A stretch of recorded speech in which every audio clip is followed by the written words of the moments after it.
തുടർ ഭരണത്തിൽ എന്തുകൊണ്ട് ഇടതുപക്ഷം എന്നുള്ളത്, അല്ലെങ്കിൽ അടുത്ത ഭരണത്തിൽ എന്തുകൊണ്ട് ഇടതുപക്ഷം എന്ന് പറയുന്നു?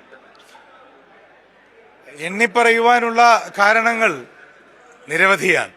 ഒരു ദിവസമോ ഒരു മണിക്കൂറോ കൊണ്ട് പറഞ്ഞാൽ തീരാത്ത അത്രത്തോളം കാരണങ്ങൾ എന്തുകൊണ്ട് ഇടതുപക്ഷം എന്ന ചോദ്യത്തിനുണ്ട്. ആ കാരണങ്ങളിൽ എല്ലാമെങ്കിലും ചിലതൊക്കെ ഒത്ത നടുവിൽ ഉദുമ മുതൽ തിരുവനന്തപുരം വരെയുള്ള കുറേയേറെ മണ്ഡലങ്ങളിൽ കേരളത്തിന്റെ അശ്വമേധം എന്ന പേരിൽ ഇവിടെ അവതരിപ്പിച്ചതിന്റെ ഇടയിലാണ് നമ്മൾ കാണുന്നത്. ഒറ്റ വാചകത്തിൽ പറയുവാൻ കഴിയുന്ന ഒരു ഉത്തരമല്ല. പക്ഷെ ഒന്നുറപ്പാണ്, എവിടെ ജീവിക്കണം എന്ന്, എവിടെയാണ് ജീവിക്കുന്നത് എന്ന് എനിക്ക് ശേഷം വരുന്ന മനുഷ്യരോടോ എൻ്റെ ഭാവി തലമുറയോടോ ആരെങ്കിലും ചോദിക്കുമ്പോൾ തോറ്റുപോയ നാട്ടിലല്ല, വിജയിച്ച നാട്ടിലാണ് എന്ന അഭിമാനത്തോടെ പറയാൻ എൻ്റെ മക്കൾക്ക് കഴിയണമെങ്കിൽ അത് ഇടതുപക്ഷ കേരളത്തിലാകണം എന്ന ഉറപ്പുള്ളത് കൊണ്ട് ഇടതുപക്ഷം എന്നത് പൊതുവെ പറയാൻ കഴിയുന്ന ഒന്ന്. രണ്ട്, ഞാനിപ്പോ ഇവിടെ പറയുകയുണ്ടായി, പല സിനിമകൾ പോലും റദ്ദാക്കാൻ ഇടതുപക്ഷത്തിന് കഴിഞ്ഞു. ചിന്താവിഷ്ടയായ ശ്യാമള എന്ന് പറയുന്ന സിനിമ ആരംഭിക്കുമ്പോൾ ശ്യാമള പറയുന്ന വാചകത്തിലാണ്, ഈ ലോഡ് ഷെഡിങ് ഇന്നോ ഇന്നലെയോ തുടങ്ങിയതാണോ? അല്ല. ഇനി നാളെയോ മറ്റന്നാളോ അവസാനിക്കുമോ? ഇല്ല. അങ്ങനെയാണ് ആ സിനിമ ആരംഭിക്കുന്നത്. കാരണം അന്ന് UDF ഭരിക്കുന്ന കാലമാണ്. ശ്യാമളയ്ക്ക് ഉറപ്പാണ് നാളെയോ മറ്റന്നാളോ അവസാനിക്കില്ല. പക്ഷെ ആ സിനിമ റദ്ദ് ചെയ്തു, അതിന്റെ ആ കാഴ്ചപ്പാട് റദ്ദ് ചെയ്തു. കാരണം കഴിഞ്ഞ 10 വർഷമായി കേരളത്തിൽ ലോഡ് ഷെഡിങ് ഇല്ലെന്നു മാത്രമല്ല, സമ്പൂർണ്ണ ഗാർഹിക വൈദ്യുതീകരണം നടത്തിയ ആദ്യ ഇന്ത്യൻ സംസ്ഥാനമായി കേരളം മാറി.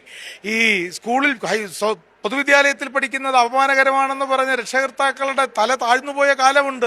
ഇന്ന് സ്വകാര്യ സ്കൂളുകളിൽ നിന്ന് TC വാങ്ങിച്ച് ഹൈടെക്കായി മാറിയ പൊതുവിദ്യാലയങ്ങളിലേക്ക് അഡ്മിഷന് വേണ്ടി കാത്തു നിൽക്കുന്ന മക്കൾ പഠിക്കുന്നത് ഗവൺമെന്റ് സ്കൂളിലാണെന്ന് അഭിമാനത്തോടെ പറയുന്ന അച്ഛനമ്മമാരുടെ ഇടം.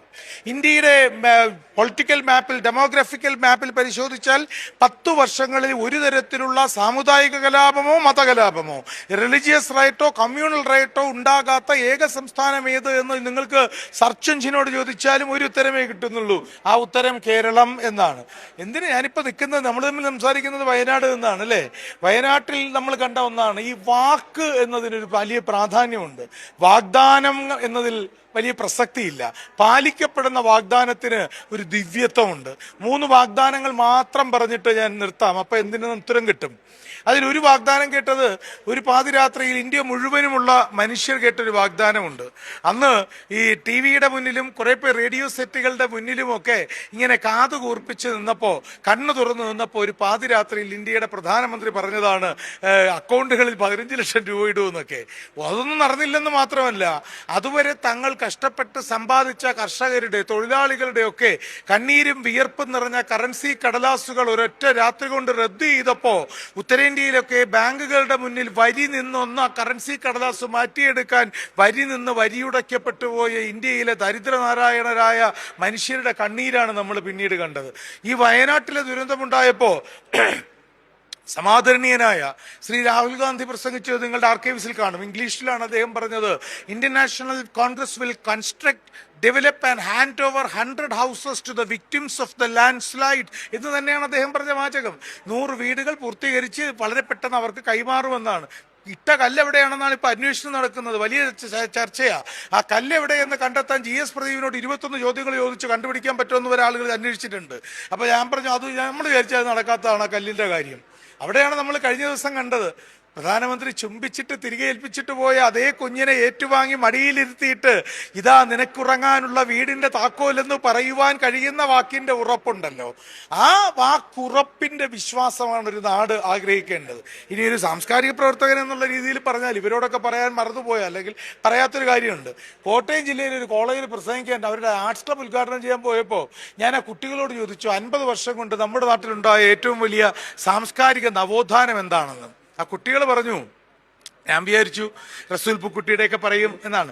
ആ കുട്ടികൾ പറഞ്ഞു, അവാർഡുകളൊക്കെ ഒരുപാട് കിട്ടി, അതൊക്കെ നല്ലത്, പക്ഷെ ചരിത്രം ഒരിക്കലും മറക്കാത്ത ഒരു നവോത്ഥാനം ഉണ്ടായി ഇവിടെ. ഞാൻ ചോദിച്ചു, എന്താ അത് തിരുവനന്തപുരത്ത് സെക്രട്ടേറിയറ്റിന് മുൻവശത്ത് എന്നും ഒരു മാലിന്യം ഉണ്ടായിരുന്നു. സ്വാതന്ത്ര്യം കിട്ടിയിട്ട് 10-67 വർഷമായിട്ട് മാറാത്ത ഒരു ദുർഗന്ധം ഉണ്ടായിരുന്നു. ഞാൻ ചോദിച്ചു, എന്താ അത് അവിടെയുള്ള ഒരു വലിയ കെട്ടിടം.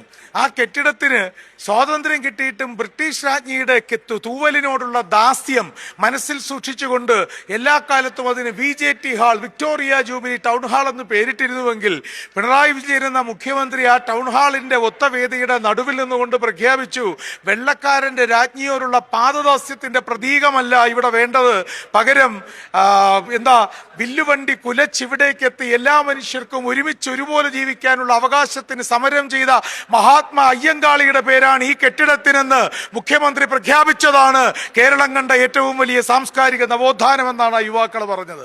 സർവ്വ മനുഷ്യരും ഒന്നാണെന്ന് പ്രഖ്യാപിക്കുന്ന ഒരു നാട്ടിൽ ജീവിക്കാനുള്ള ഒരു ചിന്തിക്കുന്ന മനുഷ്യന്റെ ആഗ്രഹമാണ് ഇടതുപക്ഷം എന്തുകൊണ്ടെന്ന ചോദ്യത്തിന്റെ ഉത്തരം.